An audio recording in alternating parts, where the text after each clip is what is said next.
Hello furniture refinishing friends. In today's video we're going to be taking this dresser and turning it into a beautiful Pottery Barn dupe.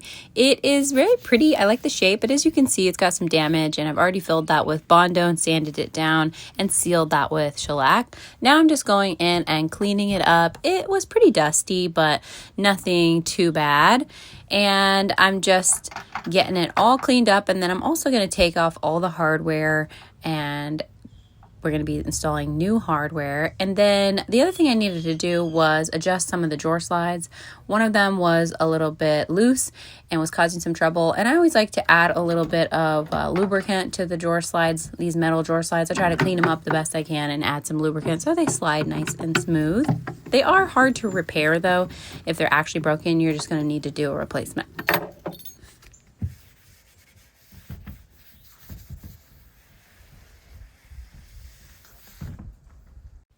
I'm going in with some primer. This is Kilz 2. I'm really comfortable with this primer and confident in its adhesion. So I just cleaned my piece thoroughly with an industrial strength degreaser and cleaner. I'll link that. And so I feel really good about how clean my piece is. And so I feel like the primer will adhere, but always, you know, piece by piece, it varies. Sometimes the adhesion might not work for you. So if you're a little nervous that it might not adhere, then give it a good scuff sand with some 220, you know? It's not going to hurt. And then I'm going in and adding some texture with my dog grooming brush.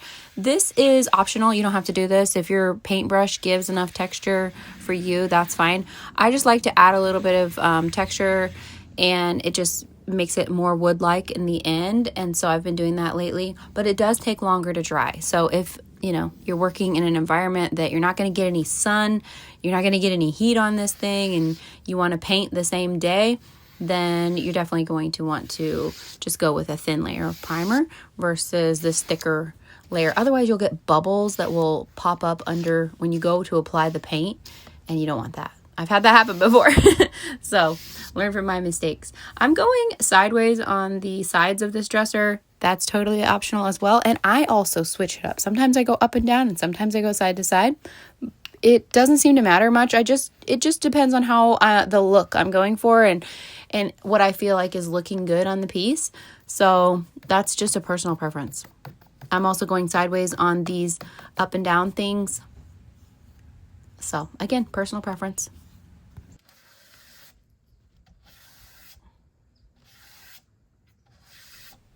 Now I'm going in with the paint du jour. This is a semi-gloss paint, and usually I pick a tan color for these Pottery Barn looks, and we've seen, you know, lots of people doing lots of different colors. Rugged Tan from Behr is actually the one that I matched inside the Pottery Barn store when all this started, and so that's the one that it has kind of a pinkish undertone. But this one that I'm using here, this is actually like a little bit of a blend of a couple different tan paints that I've been using for the Pottery Barn finishes. But, you know, just go with something that you feel like is going to match the undertones that you're going for. So some wood has the pink undertones, some wood has the yellow undertones. And if you're not sure, then you want to go with something that has just a neutral undertone. And so you can see which undertone it has when you're looking at the paint sample. In the description of this video, I'll have listed a couple of different colors that I like for pink undertones, yellow undertones, and neutral, so you guys can have some options. I want to thank Skillshare for sponsoring today's video. I have been wanting to dabble in interior design to level up that area of my furniture flipping business, and with their learning pathways, they've made it easier than ever for me to log on and develop my skills. Skillshare is the largest online learning community for creatives with thousands of classes led by industry experts across film, illustration, design, freelance, productivity, and more. Skillshare can help take your career, skills, hobbies, passions, or side hustles to the next level. I also love the self-improvement section. That's a big hobby of mine, as well as all the creative options that there are, from modern calligraphy to learning how to paint winter greenery. Everything that you could think of is on Skillshare. You will be blown away by the options that you have at your fingertips for learning. And the first 500 people to use my link in the description will receive a 1-month free trial of Skillshare. Get started today. You could use a sprayer or do painting by hand, you could take the drawers out or paint with the drawers in. Just depends on, for me, it just depends on what the piece, what I'm dealing with as far as the drawers situation goes and how easily I can get to the in-between parts. This is inset drawers, which means they're like flush with the face of the dresser. And so they're really easy for me to do with them in. And then also these drawer slides, the type that they are, sometimes when you take them out, they don't go back in the same way. They don't like work anymore and the little balls get loose. And so I'm always nervous taking those drawer slides off. But yeah, I'm just going in, semi-gloss paint. You want to make sure that primer is fully dry. And then brush in the same direction. I'm brushing in the same direction that I did with my primer.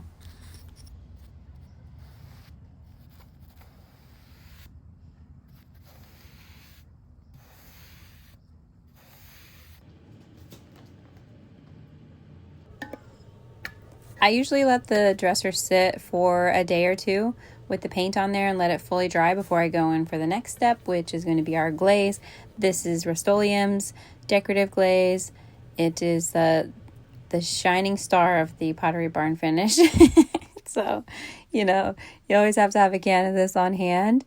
It can be used just as is, right out of the can. Sometimes I mix it with clear coat, like you guys have seen in the masterclasses, which if you haven't watched the Pottery Barn series, the masterclass series, I encourage you to do so. It is very helpful for fine-tuning your skills in this finish, and it's totally free on my YouTube channel. Also, stay tuned until the end because I'm going to show you guys a cool trick for applying the top coat so that you don't remove your glaze by accident. But I just go on there with a nice fluffy brush, the fluffiest small brush that I can find, and try to apply it as evenly as possible. And then I'll go in with my deck staining brush, smooth it all out. I have been lately with this finish just going in and doing a lighter, more sheer glaze coat because A, it dries faster and I'm running a business. I need stuff to dry so that I can sell it.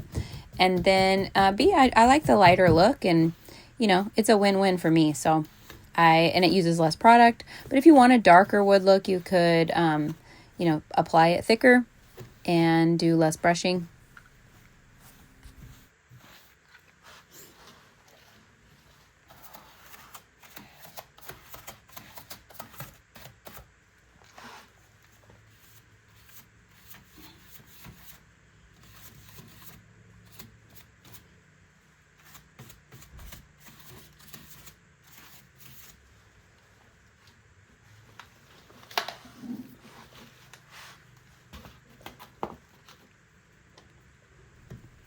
This little brush has been very helpful lately. It is actually used for applying hair dye, and I'll link it or the closest thing I can find. I actually found it in a beauty store. But it's really helpful for getting these little areas that my broom won't fit. And I'm using the dollar store broom. Now that this finish has gone so viral and so many people have done it, I've seen a lot of people doing it with the dollar store broom. And so I gave it a try and I really like it. And for $1, being able to just run to the dollar store and get a new one, that's great. I have in the past used a whisk broom. I've used a windshield wiper broom for like ice and snow. I've used a kid's broom from the dollar store.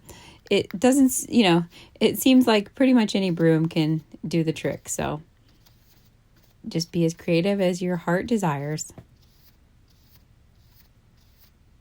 I do like having something lightweight though, because, as much as I paint, my wrist can get a little tired sometimes.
I've modified this deck staining brush. I took the wooden handle off of it, and I've had this one for a long time. I can't believe the way prices have gone up on some of the supplies. I swear I used to be able to buy a deck staining brush for like $10, and now it's like 25 or something.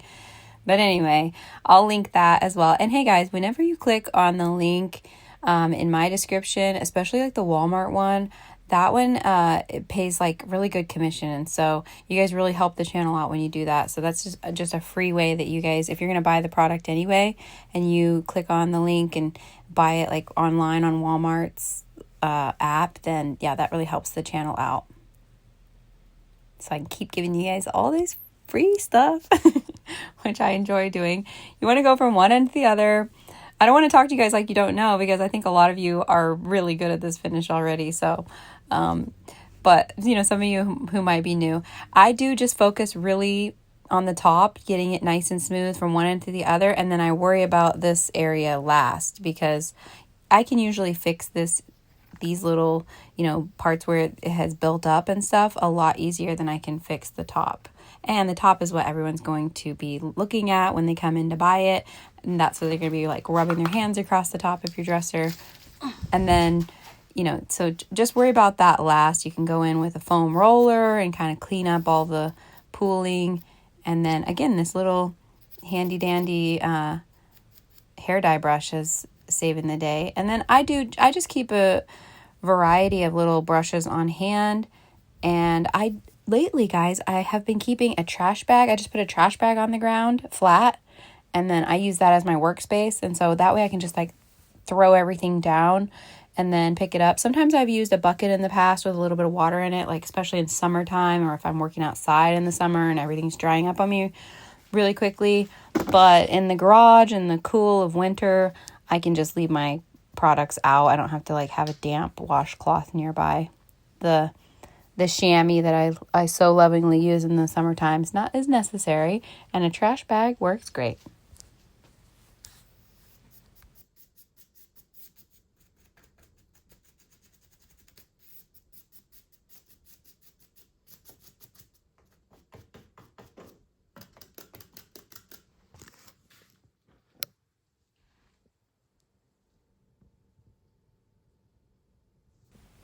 So like I said, I just focus on getting the top as beautiful as I possibly can, and then I go around the lip and clean that up. Whether I do that first and then work my way down the dresser, or like in this case, the top ended up being the last thing that I did. I do leave the lip for last and then just clean that up as best I can.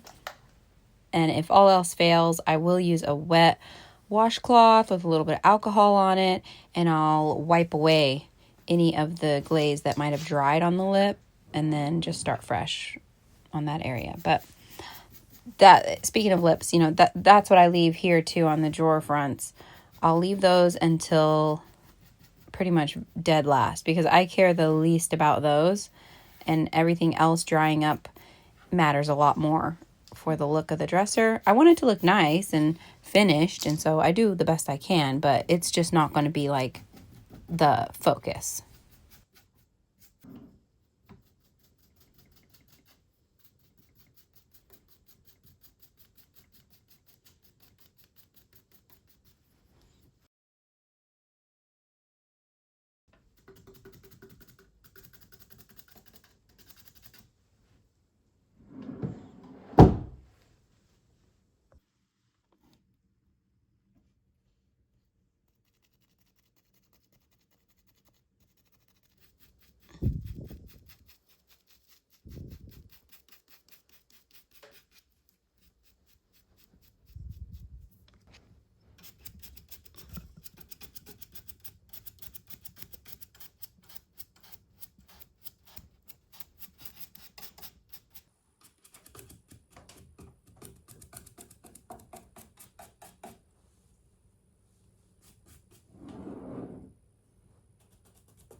while this is drying, I wanted to take a second and tell you guys what I have been cooking up behind the scenes. I am opening up a group for people who are interested in flipping furniture full-time to make a living refinishing furniture like I have since 2017. And it wasn't until recently that I started making some side money on YouTube, and I can teach you how to do that too. But the main bulk of my income comes from refinishing furniture, just like what you saw me do in the beginning of this video, and many other different styles. So if you've ever thought about starting your own business, flipping furniture to make extra cash on the side, not wake up in the morning and have to go into some dreaded job that you hate, if you want flexibility, if you want creativity, then you're going to want to join my class.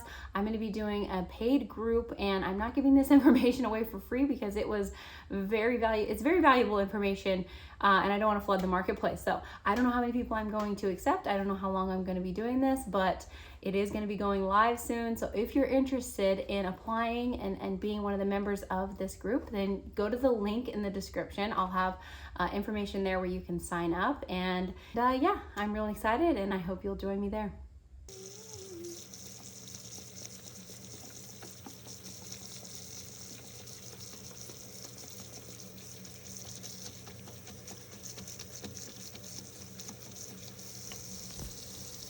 Cleaning the glaze, usually I'll just give it a good run with the water running and try to get the bulk of it out, and then just using some soap and water, I will give it a little bit of a scrub.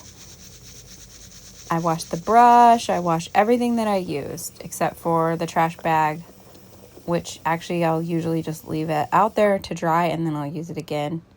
But I leave them overnight, or at least a couple hours, in the sink like this, and let them soak, and then re-wash and rinse them in the morning and then let them dry. Going in with some gold, a rub and buff. This is antique gold, which clearly you cannot see. And a little bit goes a long way, about a pea size amount. And then I got this hardware at Goodwill, a big box of it. It was huge, for like $10. These are nice and heavy duty hardware, and so I'm just doing like an aged bronze look on them. And actually this one I got a little heavy handed because it was my first one. I tend to go even a little bit more sheer with the rub and buff. And a lot of people are like, oh, do you put a clear coat on? I don't put a clear coat on with the rub and buff. I find it's really, really durable just on its own, and I like the sheen that it has. And also with an aged bronze look, if a little bit of the bronze shows up, it's not going to be the end of the world. But you could certainly put a clear coat on it if you like. I don't know how well a clear coat would hold on to wax though, you know? So maybe you just want to put a little bit more wax on top. I don't know, but I've never had any customers complain or bring anything back or message me. Only thing they ever do is ask me to do more furniture for them. So I think I'm doing pretty good here. Not to toot my own horn, but I am pretty good at this. And so, hey guys, I mentioned that group. I'd love to have you guys join. Keeping costs down is such a huge thing when you're trying to run a business like I am. And being able to buy a big box like this of hardware, whether you buy it from Amazon or you buy it from Goodwill like I did, I do both. And then, modifying it yourself can save you a ton of money. I do love buying the perfect hardware off of Amazon, but even Amazon can be a little hit or miss sometimes. And sometimes the gold that you bought last time from the same person on Amazon comes in a different color the next time you order it. And so I found that doing this rub and buff trick ensures that I can recreate the same exact hardware. So for instance, if the person who buys this dresser says, oh, Shannon, I want you to refinish my tall boy that I have, or my bed, or my nightstands, I can now have hardware that will for sure match the same color, because I ended up in that situation before and I was like, okay, it's rub and buff from now on. Even if the hardware is already gold, I will rub and buff it. Until the new style of hardware comes out that's trendy. But for now, for me and my market, this rub and buff color is really, really hot and people love it. I love it.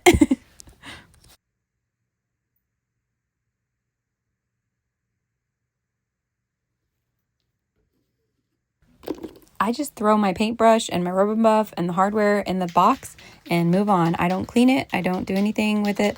I'll kind of like brush it clean the next time that I use the rub and buff brush, but yeah. And then here's the hack I was telling you guys about in the beginning. So way to go for staying here till the end. You get the hack.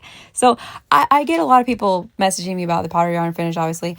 And one of the main things is they actually like go on with their clear coat and it brushes away the glaze by accident because they find that the glaze wasn't fully dry. Because you guys know this glaze takes forever to dry. One thing I don't think I shared in this video, but I use a heater and I have a heater running in front of my project. After I'm done doing the glaze, I'll turn the heater on and let it run for a few hours. Sometimes I'll use a heat gun or a blow dryer and just kind of give it a good encouragement to dry.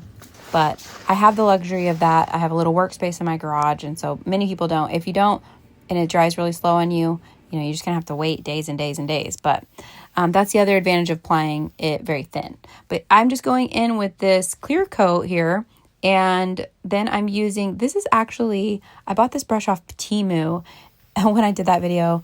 And I bought a bunch of brushes from Temu and I really liked them. I really liked some of them, I should say. There were like a couple that I liked. I'll try and link those for you guys. But this one's a basting brush for baking. That's what it was labeled as. And so it's really thin and really gentle. And so even if the glaze is, my glaze is dry, but if it weren't, you're less likely to brush away your glaze, and that way still everything can get the protection it needs, and you're less likely to mess it up while it's drying, because it will still dry under there, especially a water-based clear coat. Putting it on top is not going to mess up your drying process because it's going to be drying from the inside out. But yeah, just spray it on there. This is Varathane's water-based polyacrylic. And then I smooth it out with the paintbrush. Smoothing it out with the paintbrush is absolutely necessary. Otherwise, it's going to look really splotchy. There's a reason why people don't really spray paint dressers or large furniture, because it will look really splotchy. But in this case, you can do that. And make sure you wear a mask. I'm only wearing a thin little, like one of those COVID masks, and I deeply regret it. I wish I hadn't shown that on the video. Wear your actual respirator, okay? Because even spray water-based polyacrylic, I don't know, I'm kind of sensitive to that kind of stuff, so it did bother me a little bit later that day. So definitely wear your respirator, your real one, for like, you know, sanding and stuff. I want to be a good example for you guys.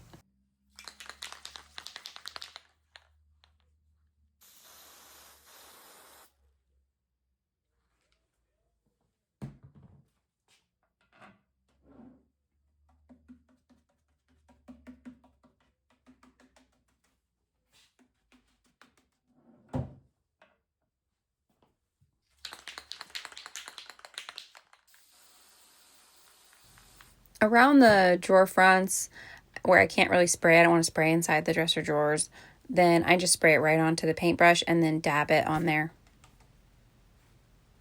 to give it the protection it needs. I've got this dresser, you can see it's tilted back on my dollies, and I really liked working like that until I got to this point in the project. And then usually where I would leave the drawers open while the lips and the fronts of the drawers dried, they would just slam shut on me because it was tilted back. So I think I have mixed reviews on working like that. Okay, let's take a look at this before. Not bad, but here's the after. I'd say it's a big improvement. I'll be able to sell this dresser for around $650, and it's beautiful, very spacious drawers and super well made, so anybody would be happy. Make sure to check the links in the description for all the things that I talked about in today's video, and thanks so much for watching. I'm grateful for each and every single one of you. I'll see you in the next video. Bye!